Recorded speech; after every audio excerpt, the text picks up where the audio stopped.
Karena ini tilka amaniyuhum. Ya, jadi sambil merem-merem ngantuk-ngantuk dikit saya terangkan gini, oh enak ini. Apalagi penerangannya dari bawah gitu ya Mas Junaid ya. Merem-merem didik. Wes. Katanya mah bengi sahur laron gitu.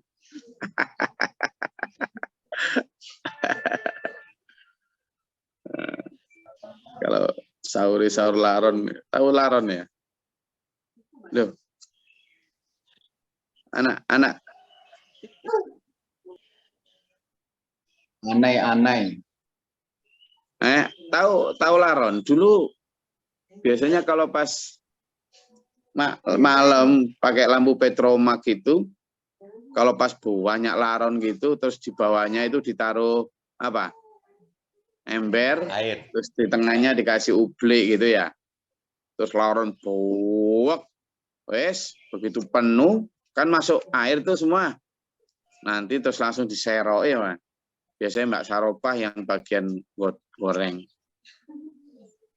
Oh, enak gitu. Anak sekarang mana ngerti. Padahal itu banyak nutrisinya itu. Banyak. Laron. Nah, kalau kebanyakan makan laron terus biduran, tapi ada yang jadi habis makan laron terus jadi biduan. Bisa terbang nanti Gus. Apa Pak Majukan? Makan laron pajak-pajak bisa terbang nanti. Ya, jadi di ayat ini waqalu la yadkhulul jannata illa man kana hudan aw nasara. Artinya orang-orang Yahudi ya saling mengaku bahwa mereka lah orang yang berhak masuk surga. Ya, berhak masuk. Jadi gini, nanti awal ini mereka saling bersatu karena yang dilawan adalah Islam. Jadi ketika yang dilawan Nabi Muhammad SAW, mereka bersatu. Tidak akan masuk surga kecuali Yahudi dan Nasrani. Gitu. Ketika apa? Mereka bersatu melawan Islam. Tapi nanti coba kita lihat di ayat selanjutnya. Mereka juga berantem antar mereka. Jadi, nah, ya, jadi tidak akan masuk surga kecuali Yahudi dan Nasrani. Tapi begitu gitu, nanti berantem. Maka kata Allah, tilka amaniyum. Itu ya angan-angan mereka. Itu hanya ucapan dalika mablaguhum. Itu hanya ucapan di bibir mereka. Kalau memang benar kul hatu burhanakum in kuntum shadiqin, coba tunjukkan bukti kebenaran kalian kalau memang kalian itu benar. Apa sih bukti bahwa kamu itu nanti adalah pemilik surga? Kamu adalah domainnya penghuni surga itu kamu. Nah, ketika kita bicara begitu, kita juga ngaca pada diri kita. Bahkan jangankan orang Yahudi, orang agama Islam itu adil ya, adil banget. Kalau ini kalimatnya hatu burhanakum in kuntum shadiqin. Coba tunjukkan bukti bahwa kamu itu benar, kamu itu orang yang baik, kamu itu memiliki hujah atau alasan yang kuat untuk mengklaim surga itu. Itu kepada Yahudi dan Nasrani. Tetapi bahkan Islam sendiri itu mengkritik terhadap umat Islam sendiri. Hai orang-orang beriman, apakah kamu mengira bahwa dengan begitu saja kamu akan masuk surga? Dengan begitu saja, itu maksudnya apa? Dengan ya ibadah seadanya aja, itu surga itu tidak semurah itu. Sekarang ini kan surga itu diobral banget. Kayak barang obralan 1003 di trotoar jalan itu. Saking murahnya surga. Nah kalau semurah itu kata surat Al-Baqarah ayat 214. Ya, loh kalau semurah itu padahal walamma ya'tikum masalul ladzina khalau min qablikum. Padahal belum datang keadaan ujian seperti umat-umat terdahulu. mereka diuji dengan goncangan, kelaparan, kekurangan harta, dijauhi teman, dicaci, dimaki, bahkan ada yang sampai dibunuh demi mempertahankan tauhid, demi mempertahankan tiket surga. Lah, kok sekarang lalu ada yang jual tiket surga tapi dengan yang murah itu kok bisa? Lah berarti lah yang dahulu-dahulu itu ngapain susah-susah kalau memang ada tiket yang lebih mudah? Kan gitu. Ini yang benar ini orang terdahulu yang tiketnya sudah terbukti bisa membawa masuk surga, ataukah sekarang ini tiketnya lebih canggih sehingga orang dahulu itu rugi beli tiket mahal-mahal? Apa gitu? Atau yang kedua, apakah anak orang sekarang itu anak emasnya Allah, lalu orang-orang dahulu itu anak tirinya Allah gitu? Apakah begitu? Sehingga karena anak tiri lalu diberat-beratin, kan sekarang ini anak emas maka dimudah-mudahin gitu. Tidak ada, Allah tidak pernah punya anak tiri, anak emas, tidak ada. Semuanya sama. Semuanya menghadapi dan menjalani ujian yang sama untuk mencapai ajrun azim itu. Dan memang hanya orang-orang pilihan, jadi nggak bisa hanya dengan mengaku I am Jewish, I am Christian, I am Muslim even. Nggak bisa cuma gitu. Karena surga itu bukan tentang pengakuan. Surga itu tentang pembuktian. Makanya kalimatnya sih, hatu burhanakum in kuntum shadiqin. Surga itu bukan tentang pengakuan, tapi tentang pembuktian. Gitu loh. Ya, jadi ini yang harus kita juga refleksikan. Loh, kalau Yahudi dan Nasrani ngaku itu surga mereka, kalau enggak mereka maka enggak dapat surga, maka ya udah jangan ikut-ikutan cuma ngeklaim apa coba perilaku mereka yang menunjukkan mereka ahli surga. Ayo kita lihat diri kita. Apa coba perilaku kita yang menunjukkan kita ini layak menjadi penghuni surga. Misalnya, surga tidak boleh dihuni oleh orang yang di hatinya ada sombong, meskipun seberat darah. Ya sudah, kita coba lihat, ada nggak sombong? Kalau masih ada berarti ya nggak bisa. Nggak bisa. Itu paling simpel. Dan banyak lagi hal-hal yang kemudian menjadikan dia tidak mungkin masuk surga. Ya kan? Jadi kalimatnya adalah pada perilaku, pembuktian, bukan hanya pengakuan. Siapa yang kemudian dianggap itu balaman aslama wajahahu lillahi. Nah, ini nanti butuh mikir agak serius ya, agak sungguh-sungguh. Ini kalau ini sambil ngantuk-ngantuk dikit ya enggak apa-apa. Saya tak sambil merem-merem juga, asal nggak nyetir kan nggak apa-apa saya kan. Kalau pas nyetir jangan ikut sambil merem-merem, bahaya. Ya. Ini beberapa yang lagi nyetir, ini ada Budiah, ada apa tadi Mas Trisna atau siapa yang lagi nyetir tadi. Hati-hati ya. Kalau yang di rumah memang nggak apa-apa di apa sambil merem-merem gitu. Nah, kalimatnya begitu, gini. Tidak, siapa yang berhak surga itu? Yang berhak surga adalah man aslama. Pertama ini kriterianya, aslama. Aslama itu apa? Serah diri. Jadi di sini man aslama itu bukan hanya diartikan barang siapa yang Islam. Tidak hanya begitu. Tapi man aslama ini adalah barang siapa yang menyerahkan diri. Kepada siapa? Kepada lillah. Menyerahkan apanya? Menyerahkan wajahahu. menyerahkan wajahu itu apa? Wajahu itu adalah dari kata wajhun, itu artinya wajah. Tetapi makna lebih dalam adalah way of life, point of view, sudut pandang. Jadi dia manusia yang menyerahkan sudut pandang hidupnya, seluruh pertimbangan aktivitas dan pola hidupnya. Jadi dia tidak akan berbuat sesuatu kecuali sesuai dengan pertimbangan itu tadi. Siapa? Lillah. Maka orang yang bisa masuk surga adalah aslama, orang yang menyerahkan seluruh pertimbangan hidupnya, seluruh arah hidupnya kepada Allah.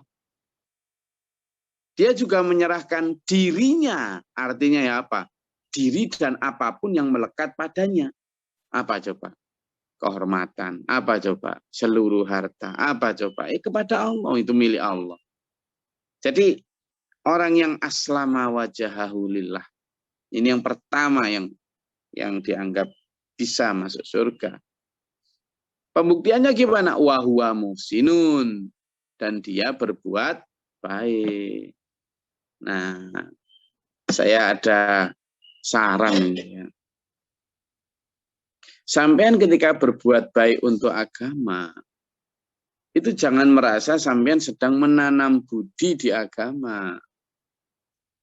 Lalu ketika sampean agak ngelokor, agak kendor, terus agama mengingatkan sampean, lalu sampean masih belum mau, kemudian saya dulu coba lihat perjuangan saya. Jangan, Anda tidak berjuang apa-apa. Malah justru dengan sedikit upaya itu Allah sudah membalas dengan hidayah, itu kita itu sudah punya hutang sama Allah.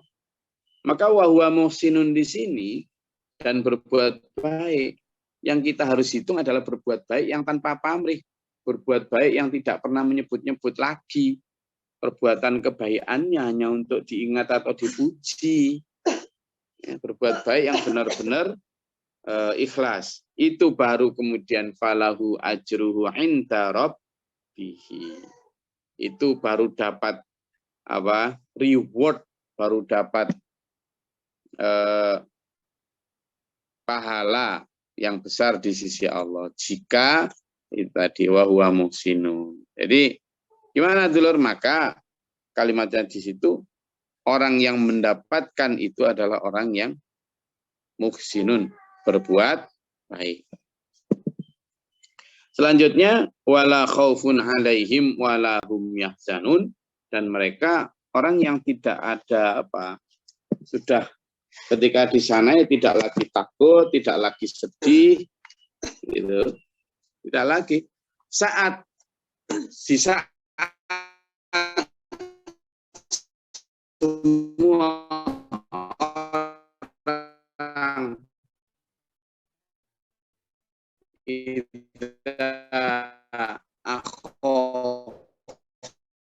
panas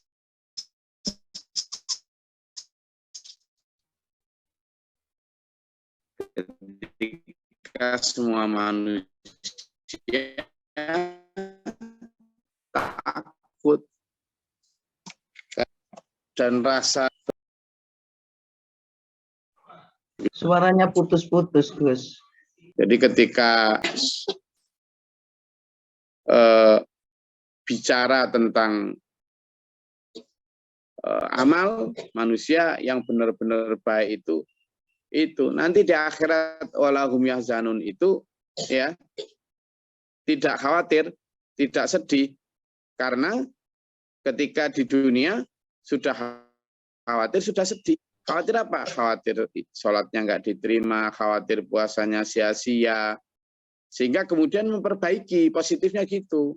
Bukan kok kemudian dibalik dengan nggak usah terlalu khawatir nggak diterima, itu bikin manusia nggak mau sholat, nggak gitu logikanya. Justru ketika khawatir tidak diterima itu kalau kemudian memperbaiki kualitas sholatnya sehingga menjadi lebih baik, bukan kalau dilihat dari sudut pandang yang keliru. Kekhawatirannya dimaksud ini la khaufun alaihim wa la hum yahzanun, ini Sedih, khawatir belum diampuni Allah, padahal bentar lagi dipanggil Allah. Kekhawatiran dan kesedihan itu boleh, karena arahnya adalah untuk perbaikan ke depan ya, perbaikan ke depan. Dan di akhirat nanti memang benar-benar itu anti klimaks dari sebuah perjalanan panjang anak manusia. Kalau selama di dunia berfoya-foya, lupa Allah, lupa sesama, ya nanti di sana tidak ada lagi foya-foya kecuali penderitaan. Sebaliknya, jika orang-orang beriman di sini kemudian menahan nafsa anil hawa, menahan diri dan sebagainya, ya nanti di akhirat menuai hasilnya. Gitu. Oke. Nah, tentang hasil tadi nanti saya akan ada beberapa analogi sederhana. Tapi sebelum itu silakan kalau ada yang mau ditanyakan. Go.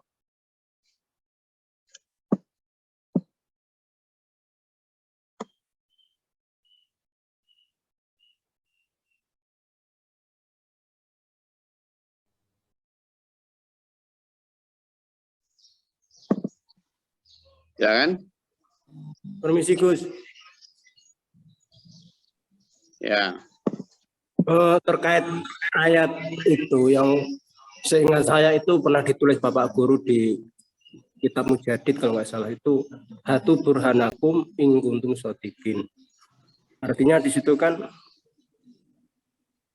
ada kesan yang tersimpan di situ kan bahwa itu loh kebenaran yang tidak bisa ada lain selain yang dikarang Pak Guru, atau bagaimana Gus? Mungkin saya yang kurang paham atau mungkin Gus menjelaskan secara rinci Gus.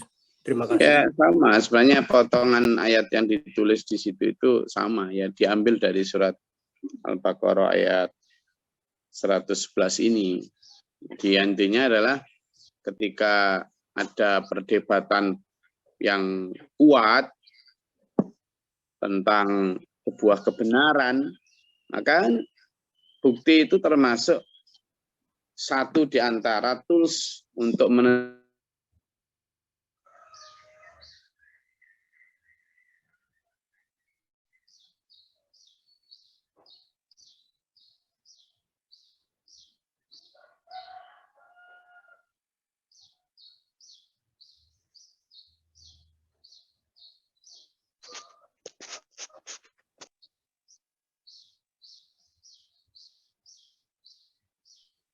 Gus, suaranya putus.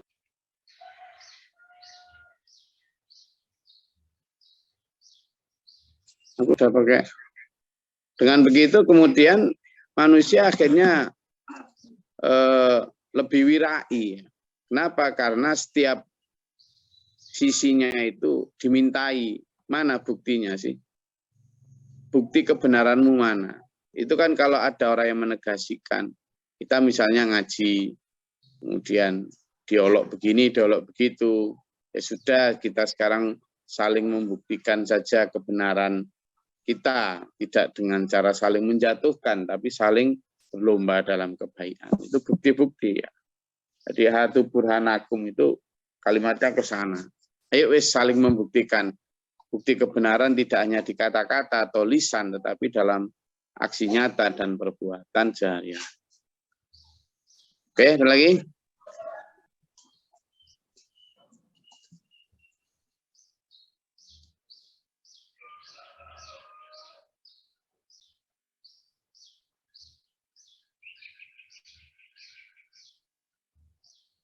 Monggo silakan.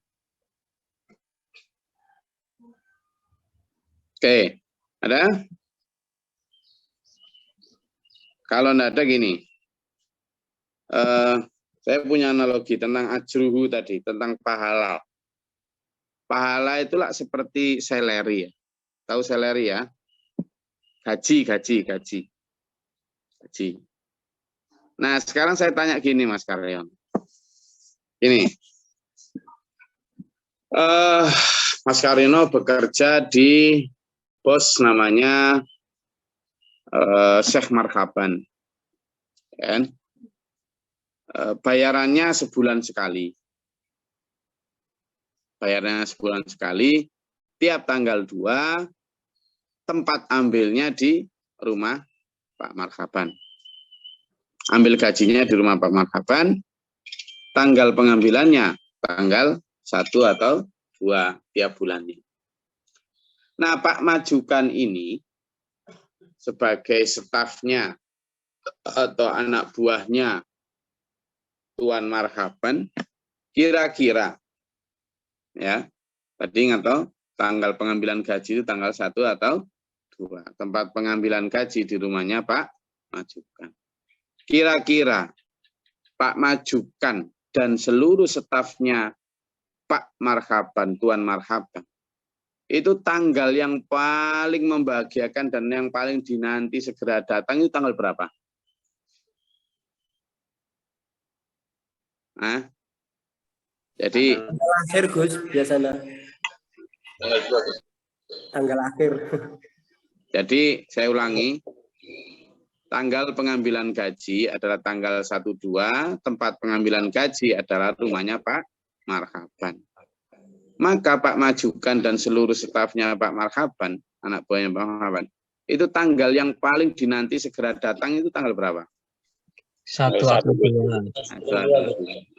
Tempat yang paling segera ingin dikunjungi tempatnya siapa? Marhaban. Tempatnya Pak Marhaban. Itu karena dia bekerja. Tapi kalau yang nggak bekerja, kira-kira tanggal itu dinanti-nanti, tempat itu ingin dikunjungi atau enggak? Enggak. Enggak ya Pak Widya. Nah sekarang kita ini di dunia konon ngakunya bekerja untuk Allah. Saya ini hamba Allah. Hamba Allah itu kan pelayan Allah, stafnya Allah, anak buahnya Allah, kan gitu. Bekerja kepada Allah. Tanggal gajian kita adalah ketika kita wafat. Tempat pengambilan gaji kita adalah di akhirat. Kalau memang kita ini bekerja, maka kita merasa punya pahala. Pembayarannya itu.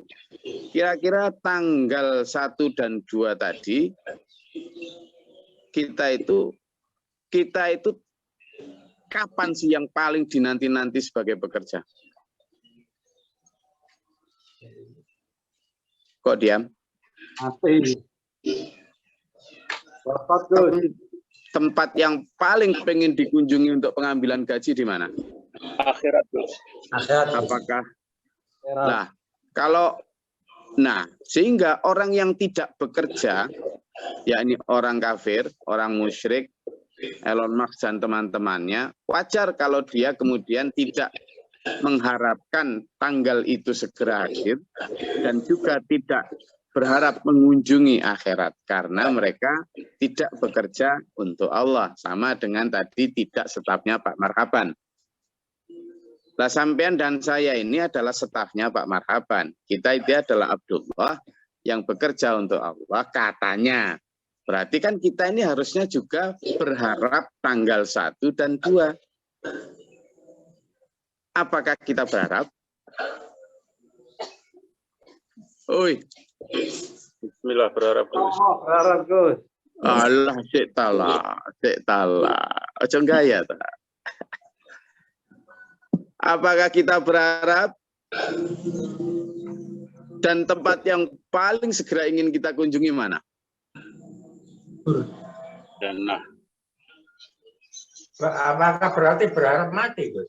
Cek tala, belum ke sana balik dul. Ayo, belum. Saya pertanyaannya sederhana. Tadi kan tempat pengambilan gaji kalau stafnya Pak Marhaban, Tuan Marhaban di rumahnya Pak Marhaban. Kalau kita stafnya atau hambanya Allah, tempat pengambilan gaji ajruh kita di mana tadi? Di akhirat. Kalau anak buahnya Tuan Marhaban, tempat yang paling ingin segera dikunjungi adalah rumahnya Pak Marhaban.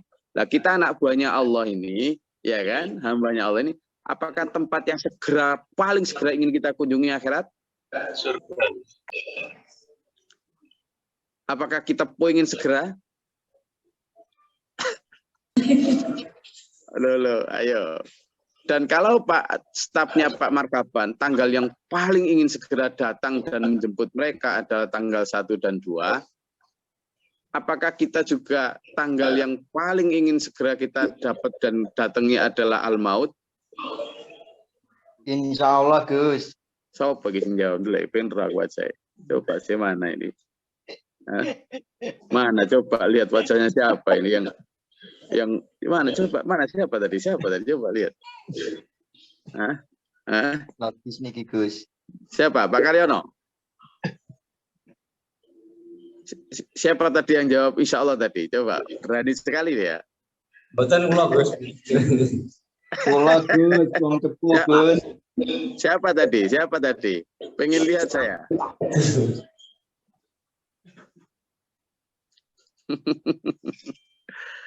Loh, saya analoginya gimana? Coba toh. Kalimat kemarin coba. Yang di ayat yang 110. Wa ma tuqaddimu li anfusikum min khairi tajiduhu indallah. Kan gitu. Maka apapun yang kamu kerjakan, nah, kamu karena bekerja untuk Allah itu, maka kamu akan tajiduhu, mendapatinya. Mendapati apa? Ajruhu toh. Pahala itu apa namanya? Apa? Salary, gajimu. Itu indallah, di sisi Allah. Nah, sekarang pertanyaan terakhir. Pertanyaan terakhir nih. Ada namanya Sudrun tadi itu. Temannya Pak Majukan, tapi nggak kerja di Tuan Markaban. Dia nggak pernah berharap tanggal 1 atau 2, juga dia nggak terlalu peduli dengan rumahnya Pak Markaban, karena dia tidak bekerja untuk Tuan Markaban. Sekarang, jika sampean tidak terlalu berharap segera tanggal 1-2 Al-Maut, atau tidak selalu peduli dengan akhirat, sampean ini sebenarnya Sudrun atau Pak Majukan? Sudrun.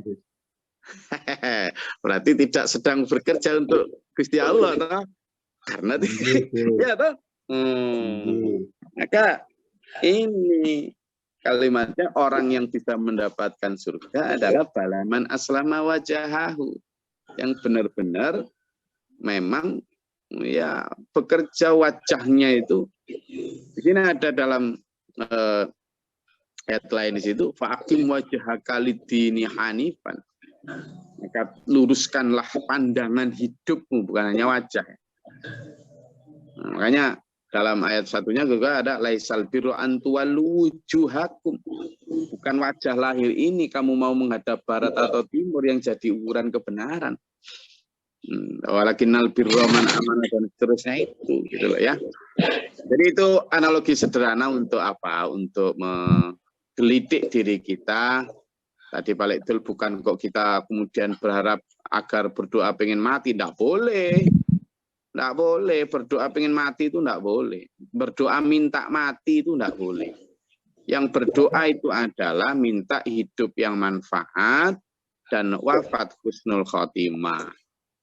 Wafat kapanpun Allah itu urusannya Allah. Kita tidak boleh berharap minta mati. Kita itu hanya boleh berharap. Gajian tanggal 2 tadi apa, Gus? Berarti kan sama dengan Ipin gajian surga. Oh enggak, beda. Kita berharapnya itu bukan berharap. Toh gini, tanggal 1 atau tanggal 2 itu, meskipun kita berharap segera datang, toh nggak akan pernah segera datang, toh. Gitu. Dia akan tetap berada pada tanggalnya. Iya toh? Apakah kita harap-harap kemudian tanggal 1 atau 2 itu maju? Enggak. Sama dengan kematian kita. Kita mungkin boleh merindukan Allah, merindukan akhirat, tetapi biarkan tanggal kematian itu menjadi domainnya Allah. Gitu. Jadi kita kan selalu berharap tanggal 1-2 itu segera datang. Tetapi kita tidak bisa kemudian memajukan itu. Tidak bisa. Karena tanggal 1-2 tetap sesuai siklusnya. Sama dengan kematian kita. Kita memang akan menjadi hadiah terbesar bertemu Allah itu. Tetapi kita tidak bisa kemudian memaju-majukannya. Apalagi kemudian memaksakan naudzubillah min dzalik, itu yang kemudian akhirnya putus asa atau naudzubillah min dzalik bunuh diri. Jangan, tidak boleh. Sama dengan tadi itu kemudian tanggal 2 lalu kalendernya dirubah, ya tidak bisa. Tetapi hati kita Itu gitu untuk mengukurnya. Jadi kerinduan kita akan Allah, kerinduan kita akan akhirat itu sebagai ukuran. Ya, saya rasa itu. Ini ada 121 kamera. Kayaknya masih banyak yang hilang ini, yang hampir 40-an lebih kamera ini. Tidak tahu kemana ini dulur-dulur yang lain ini. Ayo dipanggilin lagi untuk meramaikan hari-hari. Jangan kemudian kalau sudah mau lebaran gini, lalu softnya makin maju ke depan karena berkurang. Jangan, itu kebiasaan anak kecil itu. Ini kita ini udah dewasa ya. Jadi tetap semangat. Paling nanti kita libur ya pas hari raya, setelah itu ya kita ngaji lagi, gitu aja. Ya, mengumpulkan sebanyak, bukan, wah ini hari raya Gus ya. Ya hari raya tambah bagus kita ngaji. Ya, semoga Allah merahmati kita, menuntun kita dalam siratal mustaqim. Tetap semangat ya, sambil nyutir, sambil segala macam, berdoa yang banyak supaya Allah menjaga kita, jasmani rohani kita, dunia akhirat kita selamat dunia. Amin. Allahumma sholli wa sallim. Amin. Allahumma fir lil mu'minina wal mu'minat wal muslimin wal Allahumma atina fi man hadayta wa afina fi man afayta wa lana fi man tawallaita wa barik lana fi man saqaita. Astaghfiruka wa atubu ilaika. Allahumma da'fa'na al-bala wal waba badal hasdina min al-jinni wa syaitan. Rabbana la tajalna fil qawmi dhalimin. Allahumma rahmatika. Rabbana wa faktubna ma syahidin rabbana la tuzigh qulubana ba'da idh hadaytana. Rabbi a'udzu bika min hamazati syaitan wa a'udzu bika rabbi yahdurun. Rabbana atina fid dunya hasanah wa fil akhirati hasanah. Wa ana rabbika rabbil izzati amma yasifun. Alhamdulillahi rabbil alamin. Wassalamualaikum warahmatullahi wabarakatuh. Allahumma arhamna bil Qur'an.